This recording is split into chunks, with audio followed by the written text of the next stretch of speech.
Hello, monkey peeps.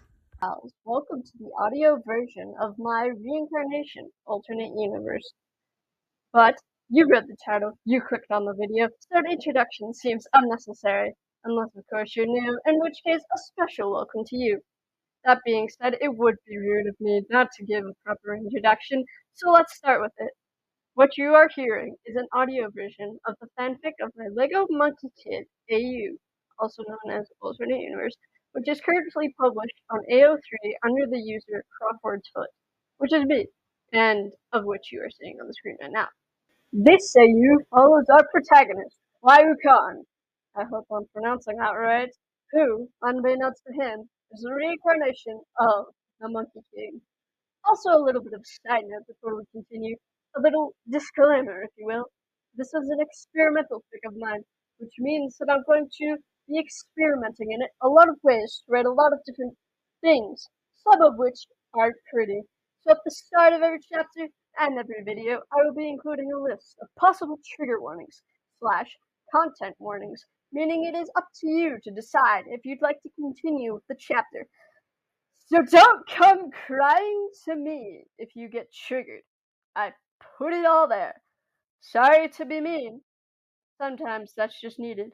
And finally, that little introduction out of the way, I say it's just about time we move on to our story. Our story title, In Deeds and in Words, rating, teen and up, Chapter 1, Prologue / Presentation. Trigger warnings for this chapter include suicide, burns, trauma, major character death, organ displacement, and blood. Some very dark trigger warnings, but it is indeed a reincarnation AU. The auditorium was abuzz with anticipation for the inevitable shadow play, anticipation that left Macaque feeling giddy. He wasn't nervous per se, but with pairs of eyes belonging to demons, humans, and celestials alike, and with all of them expecting some grand play out of him, it left Macaque feeling a little nerve-wracked. Macaque inhaled sharply from his spot backstage as the crowd slowly grew quiet as the lights dimmed. Macaque's heart rate began to pick up, so he let himself exhale slowly. He then inhaled again for 3 seconds before exhaling it back out. He kept this up for a little bit of time before he caught the look the stage manager was giving him out of the corner of his eye. No more stalling, he thought. It's showtime. Macaque threw up the hood of his purple cloak, a wonderful addition he had added to his already spiffy performance outfit. A pair of black dress pants matched with red sneakers and a fancy white button-up shirt etched with shadow designs, only to watch as the curtains opened. No sound sounded through the auditorium as Macaque walked forward. Not even his sneakers made a noise, as Macaque had learned long ago how to walk without making a sound. The deafening silence was broken, however, by the sound of the curtain reclosing. Macaque scanned the crowd of unfamiliar and familiar faces, with the familiar ones offering him smiles and little waves, until his eyes landed on Wukong, sitting front and center. Quite honestly, Wukong looked like he wanted to piss himself. He was sunk down in his seat, arms crossed and looking at the wall to his left, like he would rather be anywhere else. Macaque didn't blame him. The play was about him. So everyone was about to hear all about the fuck-ups. However, Wukong had agreed to have the play be performed, so perhaps it was just a last-minute regret. Whatever the case, seeing Wukong in the crowd immediately calmed Macaque's nerves, and so he let a small smile paint his lips.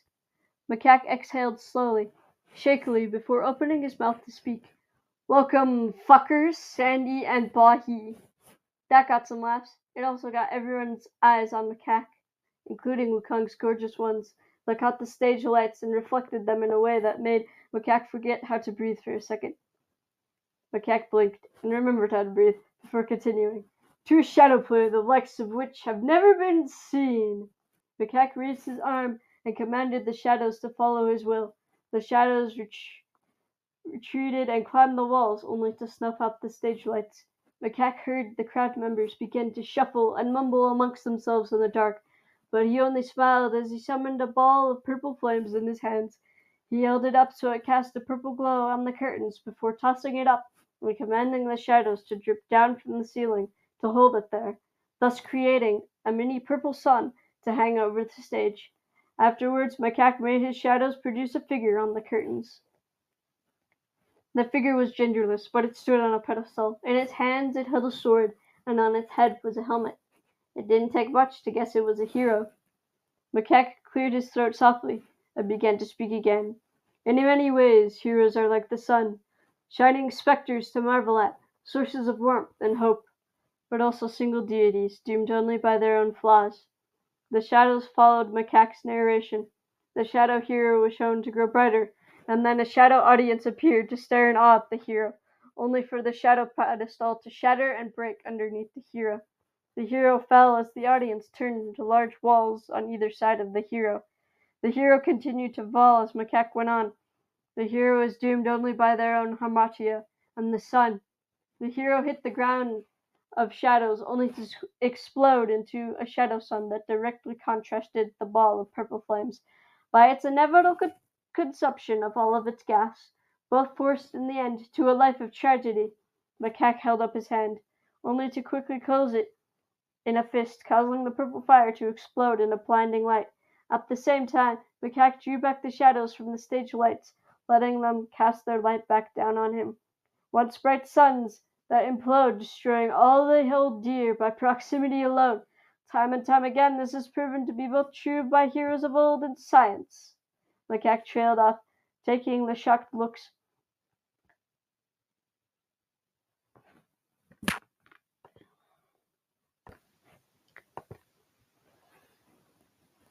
At the same time, Macaque drew back the shadows from the stage light, letting them cast their light back down on him. Once bright suns that implode, destroying all they hold dear by proximity alone. Time and time again, this has proven to be true by both heroes of old and science. Macaque trailed off, taking in the shocked looks that the members of the crowd wore. Wide eyes, dropped jaws. Perfect, he thought with a smirk. He then caught sight of Wukong.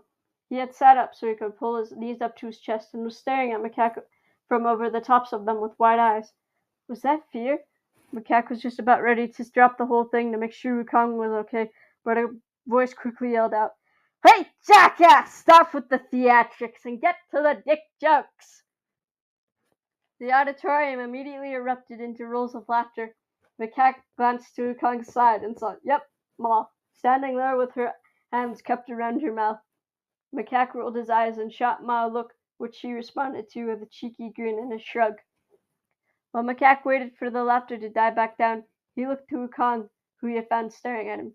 Macaque made a face. "You okay?" Wukong nodded with a smile. "Yeah, I'm okay. Just remembering some stuff." "I expected that, but don't be afraid to leave, okay? I'll understand if you do. I know what's coming. I'll be okay, trust me." "I did." Finally the laughter died off, and once it did, Macaque continued. "But I know a hero, born from the embers of tragedy, who manages to shine brighter than the king he once was."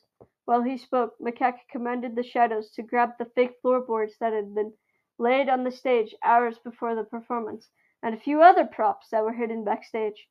The shadows then pulled all the pieces behind Macaque and formed a large lumpy fixture as they quickly built what Macaque was instructing them to build. This is the story of Kwai Wukong, trickster, champion, light-bringer. With the last of Macaque's introduction out of the way, the shadows finished their build and slid away to reveal an 11-foot-tall abstract statue of Wukong. It was rough and quickly done, but very faintly you could tell it was Wukong, with his sword held high above his head and his armor firmly in place. Macaque side-eyed the crowd and snorted quietly at the looks of bewilderment on their faces. Oh yeah, this will be fun. Chapter 1, Part 2, Prologue. Monkey King kneeled on the ground staring at the charred remains of Lady Bone Demon's host that lay limp in front of him, one of the many casualties, but definitely the youngest. Monkey King would have thrown up had he been anyone else, but he figured focusing on the body of the kid he didn't know would be better than facing the one he did. Monkey King choked on a sob. "MK, the poor kid. He didn't deserve the fate destiny had given him. Monkey King knew the kid's body was lying somewhere behind him on the battlefield, a gaping hole in his chest where his heart should be, all thanks to the Monkey King not being strong enough to stop the Lady Bone Demon. He whipped his blood-soaked hand down the front of his armor again, trying his hardest to get rid of it. A pair of green sneakers landed in front of him. Monkey King? It was May. Monkey King didn't dare face her. He hummed. Monkey King, May said, much more forcefully this time. Monkey King looked up. Tears were streaking down May's cheeks, leaving behind trails in the ash that was on her face. You have to bring them back. Her voice was barely above a whisper. Monkey King smashed his fists into the ground, creating a small crater. Don't you think I would have done that already if I could? But you're the Monkey King. You've cheated death hundreds of times already, May protested, her fist clenching at her side. So how come? Why can't you use some of that magical monkey mumbo-jumbo to bring them back? Because I can't, May. I can't. I... Monkey King trailed off, looking back down. May didn't need to see the tears that threatened to slip from his eyes. I just can't. There was a beat of silence. Fine, May bit out. Monkey King watched her feet turn away from him. If the Monkey King is too chicken to save everyone from the Dayu, then I'll just have to do it myself. In less than a second, Monkey King found himself in front of May, a hand on each shoulder, stopping her from going anywhere. She immediately summoned a ball of fire in one hand. Don't try and stop me, she growled. I have the Samadhi fire now. Not you, nor any one of those 10 kings stand a chance. She was right, but Monkey King could already see where this was going, and it ended with both his and May's asses trapped under a mountain. For once, Monkey King didn't know what to say. As he tried to come up with something to keep May from rushing off into the Dayu, he caught sight of MK lying on the ground, unmoving. Monkey King shuddered. It was all wrong. MK was one of the liveliest kids Monkey King had ever met. He shouldn't be lying there like that. He should be celebrating their victory, running around and giving everyone hugs. A sob caught in Monkey King's throat, and in an effort not to break down, Monkey King moved his gaze over to Macaque, who had died rather early into the battle as he couldn't hold off the possessed king. A light bulb went off in his head. I have a spell. Monkey King blurted out, looking away from Macaque and back to May. May cocked her head to the side in confusion. A spell? Yes, a spell. I found it years ago, but I've never used it. What is it? Monkey King let go of May to scratch the back of his neck. Well, that's the part I don't like. It's a reincarnation spell. It'll bring them back, but not the way that we want. May fell silent after that. Monkey King could see the gears turning behind her eyes as she weighed their options. After what felt like a few minutes, she walked over to MK's body and knelt beside it. Monkey King didn't react, only watched as May rearranged MK's body to lie peacefully, eyes closed and arms crossed over his chest. She then started talking to the fallen hero, whispering things that Monkey King couldn't quite make out. Then May stood. She wiped away the tears and ash on her left cheek before uttering 2 words clear as day. Do it. Monkey King nodded. He then closed his eyes and quickly did a search through his thousands of years of memories. Ah, there. The parts of the spell fell into the front of Monkey King's mind, and once he was sure he had it all, he held up his arms to begin.